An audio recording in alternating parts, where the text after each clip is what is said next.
Hi everybody, this is Stefan Molyneux from Free Domain Radio. So Peter Jackson's pixel genocide trilogy of The Hobbit has finally come to an end with the Battle of the Five Armies, the ultimate hymn to the mantra that size does not matter.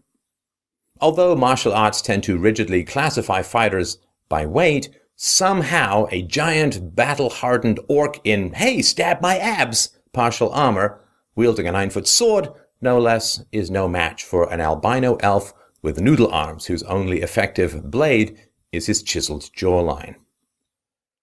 Call me old-fashioned or a size bigot, but I'll put my money on Andre the Giant over Wallace Shawn every day of the week, and twice on Sundays. Contained within the narrative of Five Armies is a depressingly unheard cautionary tale regarding regime changes and power vacuums. Smaug, the dragon, is an old king who dominates all the lands around him. He guards a near-infinite treasure, having driven the dwarves from the Lonely Mountain many years before. The treasure is in reality government power, which seems infinite because it is self-replenishing. Taxpayers are a self-renewing resource. They send in their money, unlike gold or trees, which are really hard to harvest. Think of Smaug as Saddam Hussein. When he is killed, his kingdom does not enjoy a liberated peace, but rather erupts into massive battles. This is the power vacuum created by a decapitated leader. The current civil war in Iraq, for example, or the war waged by Arab nations against the newly forged country of Israel. The Battle of the Five Armies functions as a standard war recruitment mythology in that heroic good guys take out literally legions of giant bad guys. Dwarves mow down orcs like jet-fueled lawnmowers. Bad guys get decapitated and fall off screen, but good guys get invisible belly wounds that give them ample time for Shakespearean exit speeches.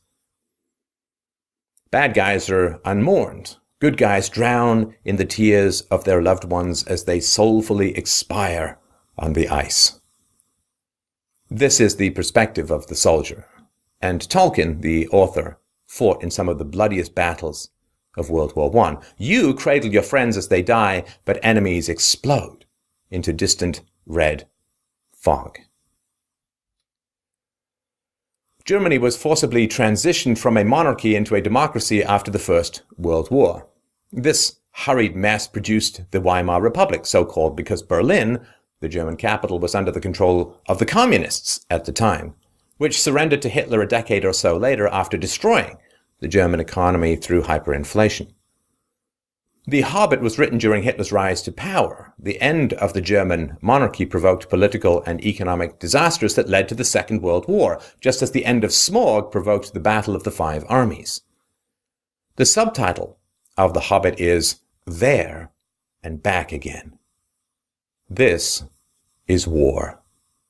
We are heading back to the First World War in the slow, double-tap suicide of ancient Western culture. Greed is constantly denounced in Tolkien's works. Greed for power, for rings, for gold. Greed is forever the motive for malice, except perhaps for the baseless and causeless evil of Hitler/Sauron. However, greed is a confusing element in Five Armies. Thorin wants to return to his homeland to kill the dragon and reclaim the Lonely Mountain, but once he achieves this, his lust fixates on mere money. He could secure his kingdom by sharing his treasure, which is portrayed as so vast that a tenth of it could easily sustain a monarch. Smaug did not share, and Smaug was killed.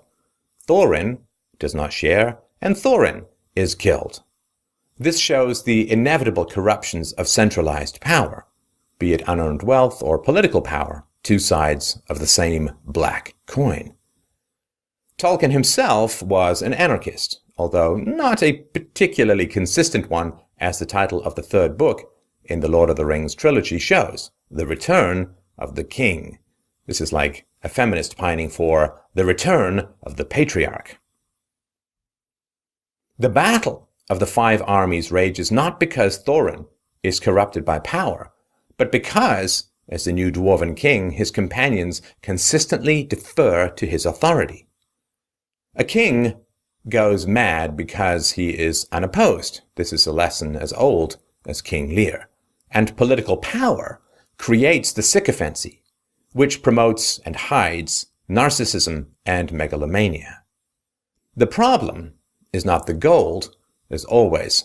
The problem is the power.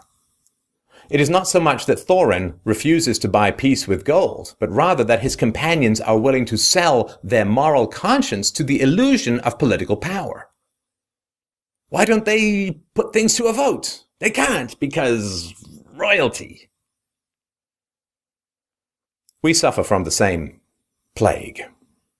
Something is legal, therefore it is moral. We scarcely have any conscience left independent of government edicts. Welfare is legal, therefore it is not the forced redistribution of wealth. National debts are legal, therefore they are not the enslavement of the unborn. Fiat currency is legal tender, therefore it is not mere electronic counterfeiting. War is not murder because... Thus, is Thorin any better than the dragon Smaug? There was an uneasy peace and stability before the dwarves arrived. Lake Town was burned from the sky, just as Fallujah was, and the end of Saddam Hussein was the end of relative stability. Those burned alive by the flamethrower of dragon breath could be forgiven for, in their last moments, bitterly regretting their greed. Like most recipients of promised political change, they received only death and destruction. Liberty, fraternity, guillotine. The dictatorship of the proletariat? Dictatorship. Using violence to advance social change usually backfires. It is like trying to fast grow a rose by yanking on it, rather than letting the patience of sun and water do the job for you.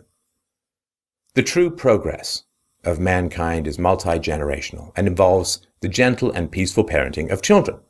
Battling dragons and overthrowing dictators creates the trauma that harms children, thus only accelerating the wild blades of the cycle of violence.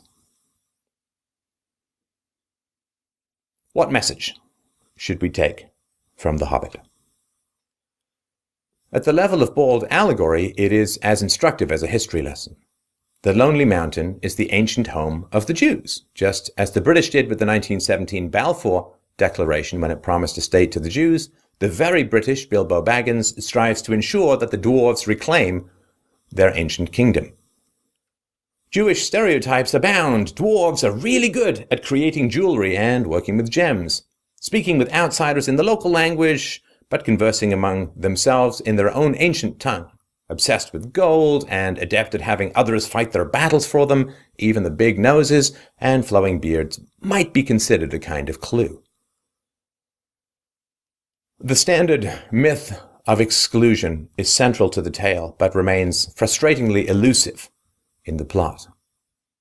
Everyone who desires power becomes corrupted. Greed for control undoes the soul. Except for those who gain power at the end of the story, who apparently usher in a new golden age.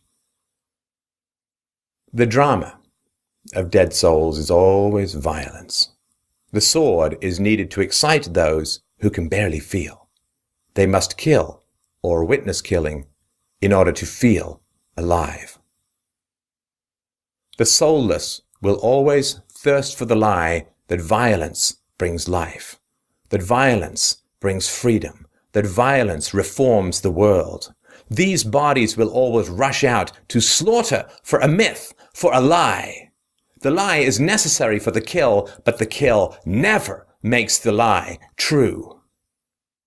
It is not supposed to. It is only supposed to appease the remnants of the conscience. Most history is designed to erase history, so that the same false promises can be made again and again with a straight face, and swallowed without questions or skepticism. Thus, war is supposed to liberate when it is merely designed to protect and profit those in power. The lie is that if we murder the dragon, we do not become the dragon, but the dragon is murder.